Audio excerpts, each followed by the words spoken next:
Durante mucho tiempo hemos más o menos tenido un consenso respecto de la importancia de mantener estabilidad fiscal y respetar ciertos principios de base para que la estructura económica de nuestro país, que tiene graves dificultades micro, pueda facilitar el crecimiento económico, la inversión y la seguridad jurídica. Sin embargo, en los últimos tiempos se han tomado algunas decisiones y se anuncian otras que hacen correr el riesgo a lo que creíamos un consenso establecido de hace 30 años. Elmer Cuba, muy buenas noches. Buenas noches, un gusto estar en el programa. ¿Qué piensa, cómo reacciona usted frente a las iniciativas que hay en torno a la manera como debería modificarse el uso de lo que se recauda por concepto de IGB? Buen punto. Un poco explicar al público. Hoy día la tasa IGB es de 18, de los cuales 16% se va al gobierno central para el presupuesto público y 2% se va al Foncomún, que es un fondo para repartirlo en los municipios. Se reparte en los más de 1.800 municipios todos los años, de acuerdo a la población de cada municipio y de acuerdo a la pobreza de cada municipio. Hay una regla, digamos, ¿no? Más pobre, más plata, más población, más plata, y se agota en ellos. El año pasado, por ejemplo, 2 puntos de producto significaron casi 10.000 millones de soles. ¿En qué lo gastan los municipios?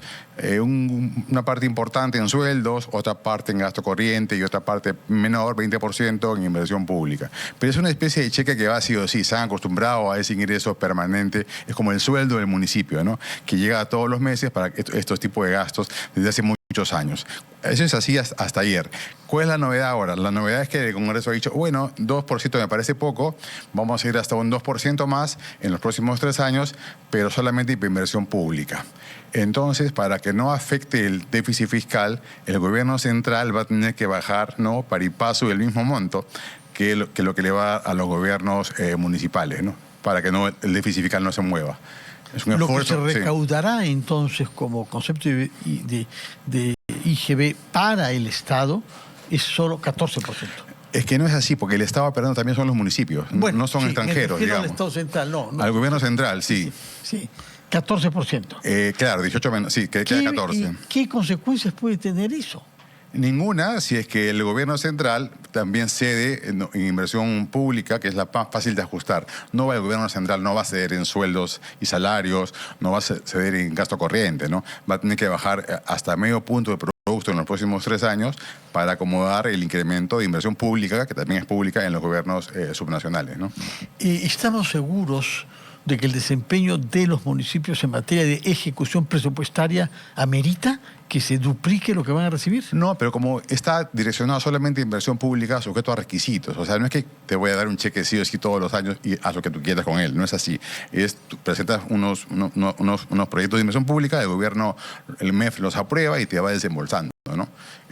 Hay un control ahí, no es pues un derecho adquirido como por ejemplo el canon, ¿no?, que llega sí o sí el cheque todos los años, ¿no? Entonces, se ha hecho mucho ruido al respecto, en verdad. Lamento que haya sido así, sí, y que no hayan explicado a tiempo a las autoridades, ¿no? Sí, sí sorprendió, ¿no? ¿Cómo es que salió? ¿De dónde nació esta iniciativa? Ahora, el origen mismo es puramente político, ¿no? Son los partidos que sostienen al gobierno en el Congreso, que son, digamos, Somos Perú, APP, tiene también muchos municipios, ¿no? Entonces es más dinero para ellos el próximo año, ¿no? Ese es el origen político. Ahora, que eso sea deficitario, yo lo dudo, porque hay espacio de manejo de parte del MES para que no aumente el déficit fiscal, ¿no? ¿Cómo? ¿Cuál es ese espacio? Si hay menos ingresos del IGB, que son ingresos muy importantes, uno de los aspectos de la recaudación más importantes para el Estado central, ¿cómo se puede compensar? Que la inversión pública más o menos es 5% del PBI, de los cuales, por decir, 2% lo hacen los gobiernos municipales, 1% de los gobiernos regionales y 2% del gobierno central. Ese 2% del gobierno central va a tener que bajar a 1.5 para que el otro suba a 2.5. De tal manera que el total de la inversión pública... ¿Sí? ¿Usted es optimista de que los proyectos que tiene el gobierno central pueden ceder lugar? Es que no hay otra manera si queremos que el déficit fiscal no se mueva, ¿no? Dada una ley que es de corte más populista, hay espacio de manejo de gestión pública para que no aumente el déficit fiscal. Pero usted parece resignado ante esta ley. Usted la llama populista, pero no parece sufrir mucho por el hecho de que... No, porque hay espacio, digo, o sea, el gobierno central no es autómata, ¿no? No es que decir, ahora yo si sigo en mis 13, invierto lo que siempre pensaba hacer, no me importa lo otro, y voy a tomar deuda para eso, o voy a aumentar los impuestos, o voy a bajar el gasto corriente, ¿no? Hay espacio. En el Ministerio de Economía, la variable que más se puede ajustar siempre ha sido la inversión pública, ¿no? Y reduciéndola. Reduciéndola en este caso. Pero es grave que se reduzca la... Que se reduce el gobierno central, pero sube en los municipios. Entonces, pero esa es en la sumatoria... tiene. Ese es el punto de partida de su optimismo, de que se puede contar con una ejecución adecuada de los municipios. Que si no lo hacen tampoco le desembolsas. Pero, ¿y ¿no? qué pasa con ese dinero? Se ve privado el Estado central y no lo puede usar bien el municipio. En ese caso, bajar el déficit fiscal hasta puede mejorar, ¿no? En el límite. Paradójicamente. Veo que ha venido muy optimista. Todas las alternativas le parecen adecuadas. Ahora, ¿ha entendido usted por qué se cambió el ministro de Economía tan rápidamente? A ver, lo que yo entiendo es que el ministro Salardi iba a un ritmo que al final fue demasiado rápido, más rápido que sus colegas del gabinete, ¿no? Y entonces como que quedó en offside ahí. Y eso fue su desgracia. ¿Más rápido en qué? ¿En qué materia pensaba? Por ejemplo, en el tema de la NIN, que es darle más fortaleza, cortar 14 programas de inversión pública, que es correcto, no digo que es una buena idea. O también fortalecer por inversión, que también es una buena idea en general, pero el hecho de ir demasiado rápido y no reconocer sus debilidades políticas. Es un gobierno débil, que no tiene apoyo popular. Pero por una vez no tiene apoyo tampoco, no tiene apoyo en el Congreso, ¿no? Una cierta visión y que habían opciones económicas. Apostemos a fondo por las APPs y centralicemos todas las entidades públicas que se ocupan de infraestructura. Creo que había prometido Dina Boluarte en su discurso del 28 de julio pasado. Pero es un ministro para otro gobierno, ¿no? No era este su gobierno. De hecho, el mismo gobierno lo sacó, ¿no? Sí. ¿Qué más te puede decir? Sin mayor explicación, ¿no? Sin mayor explicación, efectivamente. Y ha sido reemplazado por un ministro como el de Transportes, que no tiene mucha familiaridad con un ministerio que es complicado, ¿no? Y que al mismo tiempo, como ministro de Transportes, iba a un ritmo que usted no diría que lo haya dejado en offside, ¿no? El ritmo del ministro Pérez Reyes más bien era lento, ¿no? Era más bien pausado, ¿no? Bueno, es una persona con mucha experiencia en el sector público y sabe cómo cuidar también sus espaldas, ¿no?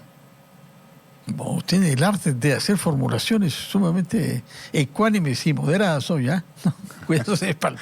Pero, ¿qué significa que haya renunciado el día de hoy la viceministra de Economía? No sé si usted la conoce, la señora Miralles. No la conozco, pero sí sé que es parte del equipo que llevó el ministro Salardi. Entonces es normal que un nuevo ministro ponga a su equipo de confianza, ¿no? Y que no haya personajes supersticiosos de la anterior gestión. Pero yo pensaba que en el MEF había una cierta continuidad y que había una cierta élite. Esa continuidad se rompió con Salardi, justamente. Él fue el que rompió la continuidad sacando a muchos directores nacionales históricos, ¿no? Del MEF. Ya. Algunos le reprochan haber tenido demasiada simpatías o demasiada cercanía con el sector privado. Supongo que es un reproche que no le haría a usted. No, a ver. He escuchado decir entre economistas, gente entendida. Sí, tenía cierta debilidad por la empresa privada, ¿no? Es verdad. ¿Debilidad se llama eso? Debilidad quiere decir que eres muy proclive a decir sí a todo, ¿no? No depender de los fueros públicos. ¿Por ejemplo? No, demasiada sensibilidad a exoneraciones tributarias, ¿no? ¿Las zonas económicas especiales? Por ejemplo, sí. ¿A usted no le parece una buena idea esa? No, me parece un buen experimento, pero hay que ponerle cercos, ¿no? Ok, va a haber una, seguramente va a ser en Chancay la primera, veamos qué pasa los primeros años y hasta dónde llegamos. Lo que no sería bueno es copiar eso en todos los departamentos de Perú y ver una fiesta fiscal, ¿no?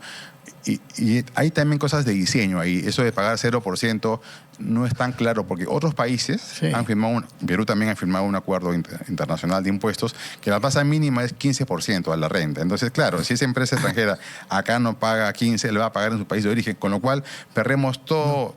¿no? Perdemos soga y cava. Así, entonces, eso había que verlo moderado también. Y ahora que la han observado, hay espacio para mejorar eso, ¿no? Algunos economistas han dicho que sería mucho más importante que esos beneficios tributarios el que se invierte en infraestructura de la región. El acceso, las rutas y los servicios.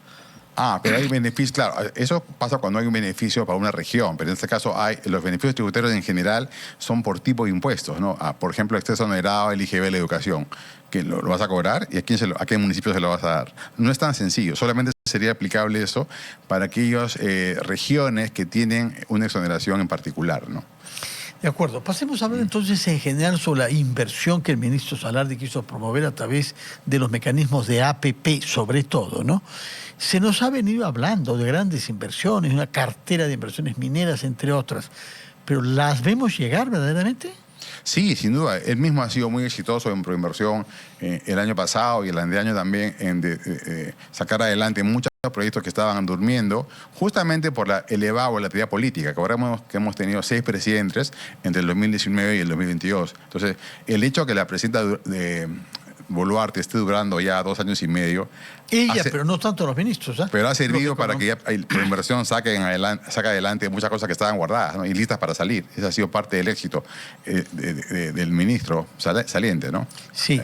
¿Y qué es lo que usted piensa que los ministros, tanto el saliente Salardi como los anteriores, no están viendo y no están poniendo el acento y donde lo pondría usted?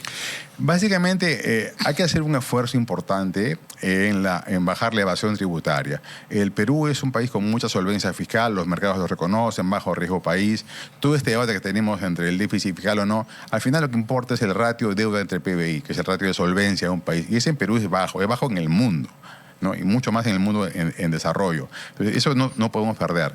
Ahora, ¿cómo hacemos para que el déficit fiscal comience a converger hacia la meta, que es 1% en 2 o 3 años más? La única manera de llegar ahí sin recesión, sin provocar un ajuste fiscal, sin cortar el gasto ni la inversión pública, es bajar la evasión. Y Perú tiene la evasión más alta, de las más altas de América Latina.